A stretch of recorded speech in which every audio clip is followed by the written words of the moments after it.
Hello friends, आज हम बात करेंगे क्वांटम नंबर इन केमिस्ट्री। तो केमिस्ट्री में क्वांटम नंबर क्या होता है, ये बहुत ही बेसिक चीज़ें होती है केमिस्ट्री की। अगर आप 11th-12th में हैं तो आपको ये ज़रूर सीखना चाहिए कि क्वांटम नंबर्स कितने टाइप्स के होते हैं। तो सबसे पहले हम बात करते हैं क्वांटम नंबर्स होते क्या हैं। तो जो लिखा हुआ है मैं आपके लिए रीड कर देता हूँ। क्वांटम संख्याओं के द्वारा इलेक्ट्रॉन की जानकारी प्राप्त की जाती है, अर्थात किसी भी एटम में उपस्थित इलेक्ट्रॉन की संपूर्ण जानकारी क्वांटम संख्याओं के द्वारा प्राप्त होती है। मतलब एक एटम में जो इलेक्ट्रॉन है उसके बारे में जितनी भी हमें जानकारी चाहिए, जितनी भी, वो सब हमें क्वांटम नंबर्स के द्वारा मिलती है। ठीक, तो ये कितने टाइप्स के होते हैं? सबसे पहला है मुख्य क्वांटम नंबर, दूसरा है एजीमुथल क्वांटम नंबर, तीसरा है चुंबकीय क्वांटम नंबर और चौथा है स्पिन क्वांटम नंबर। इनको डिनोट करते हैं NLMS। ओके, तो हम सबसे पहले की बात करते हैं मुख्य क्वांटम नंबर। तो मुख्य क्वांटम नंबर जो लिखा है मैं रीड कर देता हूँ। मुख्य क्वांटम संख्या के द्वारा परमाणु का आकार, परमाणु में उपस्थित कोशों की ऊर्जा का पता चलता है। ठीक, तो मुख्य क्वांटम संख्या क्या है कि इसके द्वारा हमें परमाणु का आकार, परमाणु कैसा है, और परमाणु में उपस्थित कोशों की ऊर्जा का पता चलता है कि उसमें कोशों की कैसी ऊर्जा है। मैंने आपको बताया कि इसे N से डिनोट करते हैं, तो इसे N से ही डिनोट करते हैं। अब कोश किसे कहेंगे?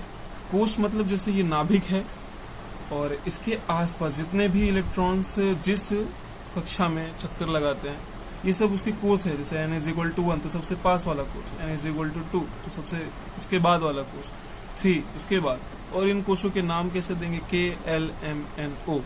इस सीरीज में इनके नाम दिए जाते हैं। देखिए, KLMNO। ओके, ये देखिए n के मान 1 से लेके अनंत तक कितने भी पॉसिबल है, मतलब कि n कितना भी बढ़ सकता है। मतलब KLMNO ऐसे और भी होंगे।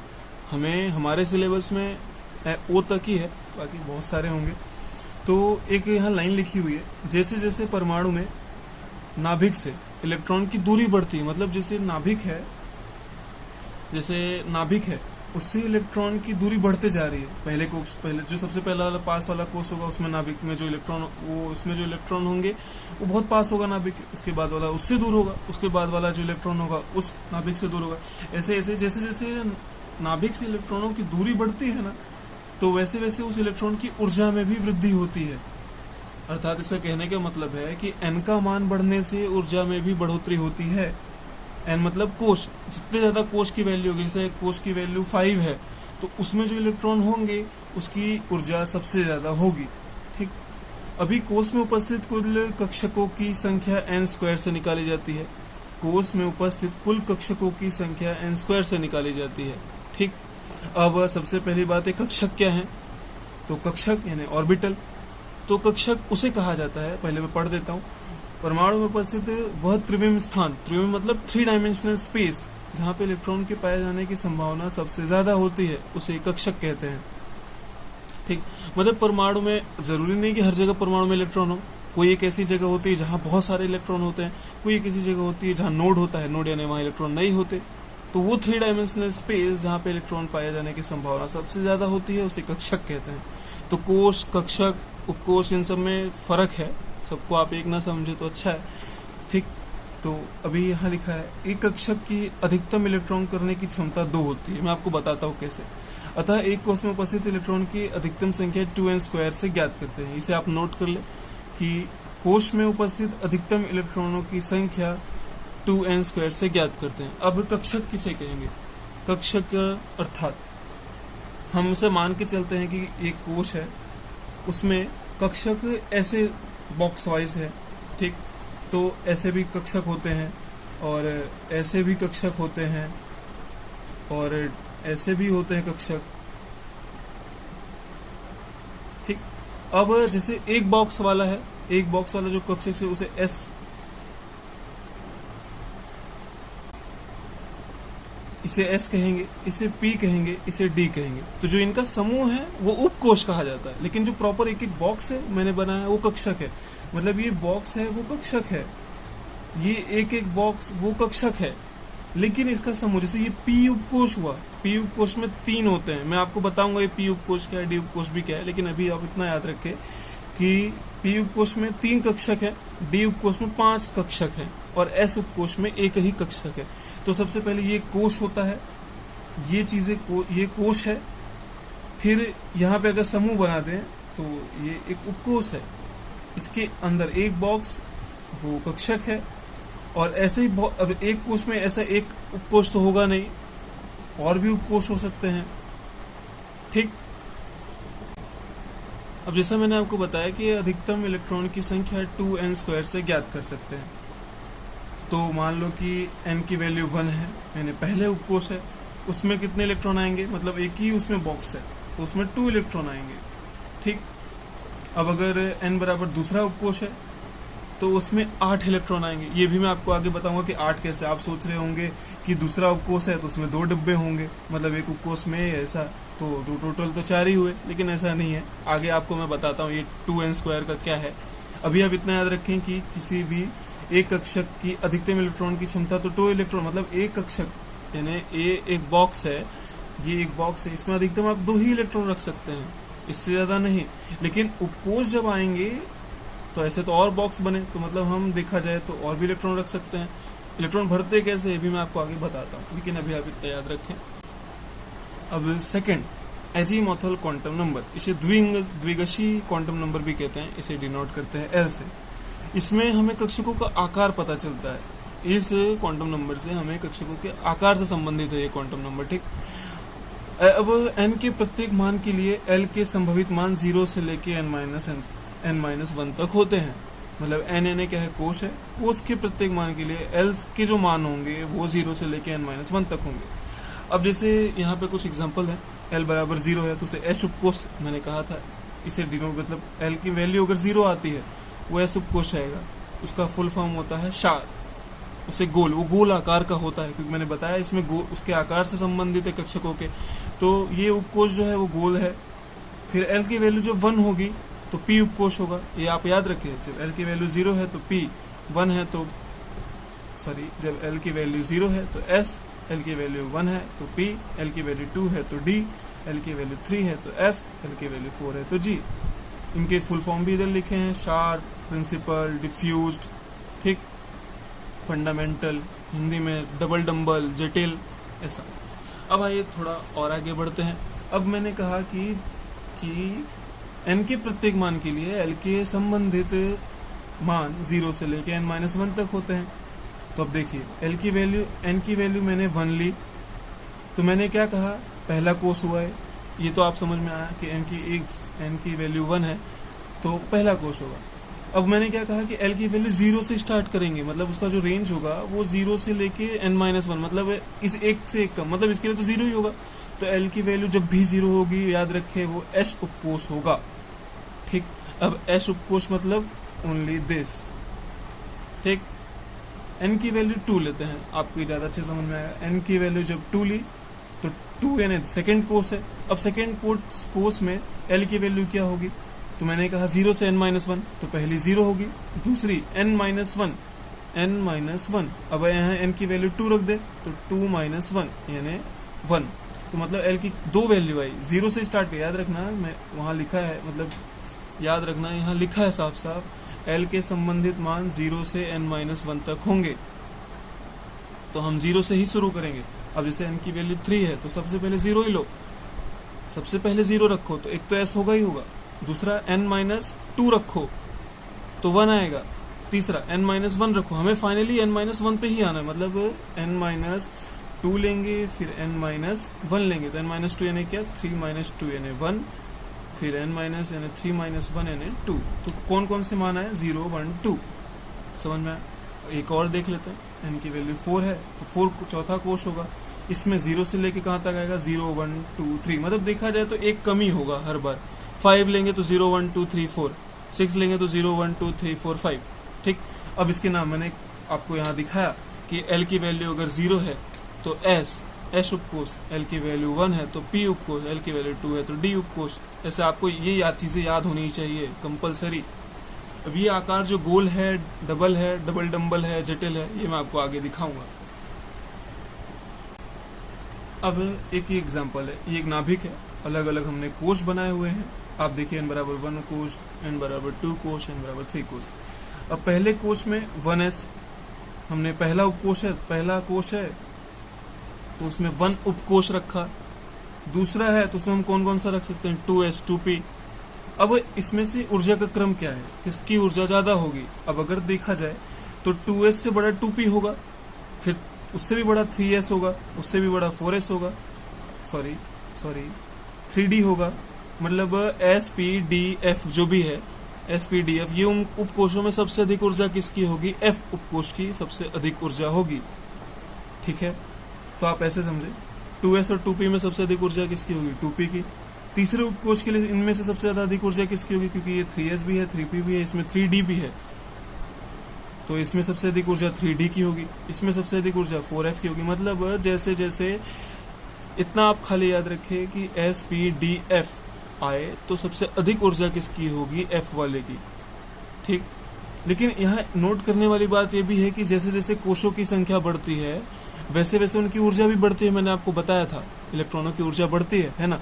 तो अगर मैं आपसे पूछूं कि 5s की ऊर्जा ज्यादा है कि 2p की ज्यादा है, अब आप कहेंगे कि भाई कि 2p की ज्यादा है, क्योंकि आपने बताया कि spdf में सबसे ज्यादा f की है, फिर d की है, फिर p की है, फिर s की है। वो सही है, लेकिन वो केवल उस कोश के लिए है। प्रॉपर एक कोश में अगर देखा जाए तो ये थर्ड कोश के लिए 3d 3p 3s। ठीक, प्रॉपर एक कोश के लिए अगर देखा जाए तो ये सही है, सबसे ज्यादा f की होगी, फिर d की होगी, फिर p की होगी, फिर s की। लेकिन अगर अलग अलग कोशों में मैं जाऊं तो सबसे ज्यादा तो मैं 5 मतलब सबसे लास्ट वाले कोश में आया n इज इक्वल टू 5 में, और मैं कंपैरिजन कर रहा हूँ n इज इक्वल टू 2 में। तो सबसे अधिक ऊर्जा उसकी उस कोश की होगी जो नाभिक से जितना अधिक दूर है, तो 5s की ऊर्जा ज्यादा होगी। कंफ्यूज ना हो, ये जो है ये प्रॉपर उस कोश के लिए है, और ये जो है ये मैंने अलग अलग कोशों में कंपैरिजन किया है। एक क्वेश्चन आपके लिए, निम्न में से कौन सा उपकोश संभव ही नहीं है। अब आप बताइए, 3f संभव नहीं है। मैं आपको बताता हूँ कैसे। जैसे हमने यहाँ पे स्टार्ट किया तो हमने n इज इक्वल टू 1 इन्हें 1s बना दिया, n इज इक्वल टू 2 है तो मैंने 2s 2p लिया, n इज इक्वल टू 3 है तो मैं 3s 3p 3d, क्योंकि एनर्जी वाइज में बना रहा हूँ। ठीक, उपकोश एनर्जी वाइज में बना रहा हूँ प्रत्येक कोश के लिए, तो 3s 3p 3d। ठीक, अब f कहाँ पे आ रहा है, 4s 4p 4d 4f, मतलब सबसे पहले हमें 4d बनाना पड़ेगा, फिर 4f बनेगा। 3f नाम की तो चीज ही नहीं है। 2p बन सकता है, 2d भी बन सकता है, लेकिन यहाँ पे दूसरे कोश के लिए 2d और 3f, ये हाँ सॉरी 2d भी नहीं बन सकता और 3f भी नहीं बन सकता। d की शुरुआत कहाँ से हो रही है, देखिए तीसरे कोश से हो रही है। तो आप समझ रहे होंगे कि पहले कोश के लिए 1s ही पॉसिबल है, दूसरे कोश के लिए 2s एंड 2p पॉसिबल है, तीसरे कोश के लिए जब हम spd बनाएंगे, ठीक, क्योंकि 3d है, यहाँ 2d नहीं बन जाएगा, d की स्टार्ट यहीं 3 से होगी। अब जब n इज इक्वल टू 4 है तो 4s 4p 4d 4f भी बनेगा, n इज इक्वल टू 5 है तो 5s 5p 5d 5f 5g, ऐसे आगे बढ़ना है। ठीक, तो इसके दोनों आंसर सही है, बी एंड सी। अभी अगला देखते हैं, magnetic quantum number. Magnetic quantum number मतलब चुंबकीय, ये चुंबकीय बता रहा है कि उसका कैसा है, मतलब चुंबकीय क्वांटम संख्या ये कक्षकों के अभिविन्यास से संबंधित है कि कक्षकों का अभिविन्यास कैसा है। किसी उपकोश में उपस्थित कक्षकों की संख्या अगर हमें जाननी है, कोई उपकोश मान लो S है, उसमें कितने कक्षक होंगे। ठीक, मैं आपको क्लियर करता हूँ एक बार। जैसे कोई उपकोश मैंने बोला S, उसमें कितने कक्षक हो सकते हैं, तो एक ही होंगे, क्योंकि S का यही बनता है। P के कितने कक्षक होंगे, 3, 1 2 3। D के कैसे कक्षक होंगे, 5 बनेंगे D के, 1 2 3 4 5। ठीक, ऐसे बनेंगे। तो अब ये यहाँ क्या लिखा है कि किसी भी उपकोश में कक्षकों की संख्या, इसके लिए फॉर्मूला बना दिया और कुछ नहीं, 2l+1। ठीक, ये फॉर्मूला जैसे P है। अब जैसे हमें P उपकोश में कितने कक्षक है अगर हमें पता लगाना है इस फॉर्मूले के थ्रू, तो P के लिए L की वैल्यू क्या होती है जरा याद कीजिए, नहीं याद आ रहा है तो ये देखिए S P D F, मैंने बताया ना, S के लिए 0 होती है, P के लिए 1 होती है, D के लिए 2 होती है और F के लिए 3 होती है। अगर नहीं मालूम है तो भी ध्यान रखिए। तो मैंने क्या पूछा कि P उपकोष के लिए कक्षक, तो फॉर्मूला क्या है 2L + 1। अब L की वैल्यू क्या है P के लिए 1 है, तो 1 यहाँ रख दो, 2 + 1 यानी 3। तो मैंने बताया 3 कक्षक है, समझ में आया? ठीक है, थैंक यू। मेरे पता है मैं बहुत अच्छा पढ़ाता हूँ, लेकिन जाने दो, तारीफ नहीं करनी चाहिए यार खुद की। अब अगला देखो, किसी उपकोष में उपस्थित कुल इलेक्ट्रॉन की संख्या। अब अगर आप कॉमन सेंस भी लगाए तो भी ये फॉर्मूला रटने की जरूरत नहीं है यार। अब देखो 3 है, 3 डब्बे है, जस्ट इमेजिन 3 डब्बे कितने भर सकते हो? 1 में 2, तो 2 में 3 में 6। मतलब अगर आपको भरने हो तो इसमें कितने भरोगे? 1 2 3 4 5 6 ही भर लोगे ना। मतलब जितने कक्षक हैं उसका दुगुना इलेक्ट्रॉन है। अब अगर इसमें 1 कक्षक है तो इसमें 2 इलेक्ट्रॉन भर सकते हैं। 3 कक्षक है तो 3 दूनी 6 इलेक्ट्रॉन भर सकते हैं। 5 कक्षक है तो 10 इलेक्ट्रॉन भर सकते हैं। इजी है यार, केमिस्ट्री में कुछ नहीं रखा है, बता रहा हूँ। ये देखिए, बहुत लोग को डाउट होता है कि क्या चीजें क्या है, तो मैंने लिख दिया है SPDF उपकोष है। इसके जो जैसे S के उपकोष है पूरा, P का ये पूरा उपकोष है, लेकिन इसके अंदर 3 कक्षक बने हैं। D का ये पूरा है, इसके 5 कक्षक हैं, ऐसे है। और S के लिए वैल्यू क्या होती है L की? 0, P के लिए 1 2 3। ऐसा याद करो यार, पढ़ो लिखो थोड़ा, लॉकडाउन चल रहा है। अब देखिए यहाँ क्या है कि M के संभावित मान -L2 + L होते हैं, ठीक। तो अब ये -L2 + L क्या है हम देखते हैं। अब याद रखना L = 0 वाला मान केवल एक ही मान संभव है, वो S के लिए आता है। S के लिए ही L की वैल्यू 0 होती है भाई, और किसी के लिए मत कर देना।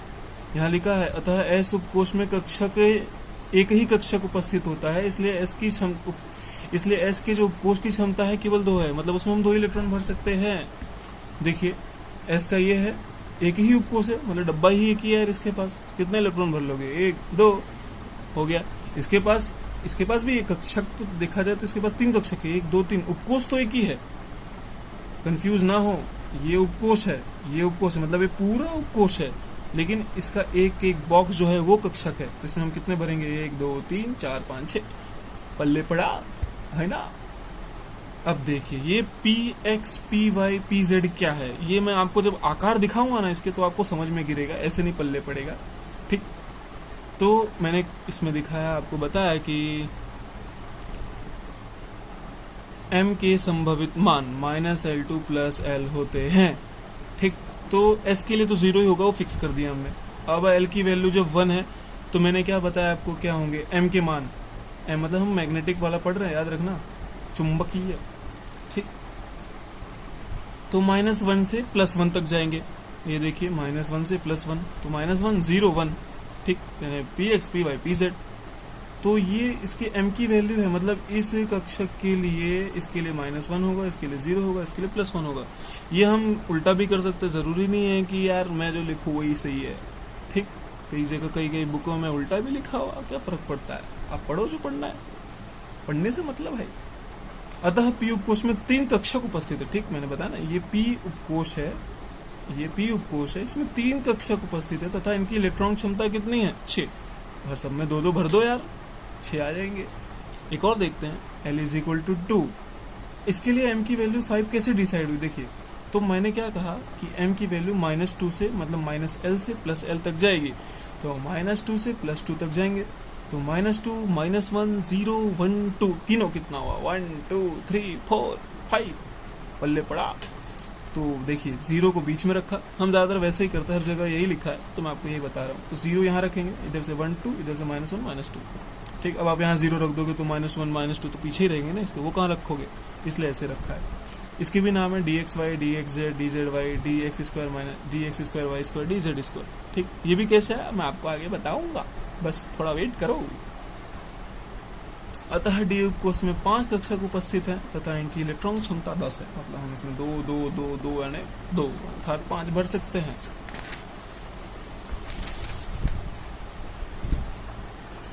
हाँ, यहाँ देखिए थोड़ा सा शॉर्ट नोट है, L = 0, इसे आप लिख ले तो अच्छा है, तो S होगा। इसके लिए M की वैल्यू क्या होगी? 0, क्योंकि मैंने आपको बताया था एल की वैल्यू 0 तो 0 मतलब एक ही कक्षक उपस्थित है, उसकी वैल्यू ही 0 होगी। एल इज इक्वल टू 1 यानी पी वाला होगा उपकोष। ठीक, इसके लिए क्या होगा, -1 0 1 3 कक्षक होंगे इसके, मतलब एक बॉक्स बनेगा, 3 कक्षक होंगे।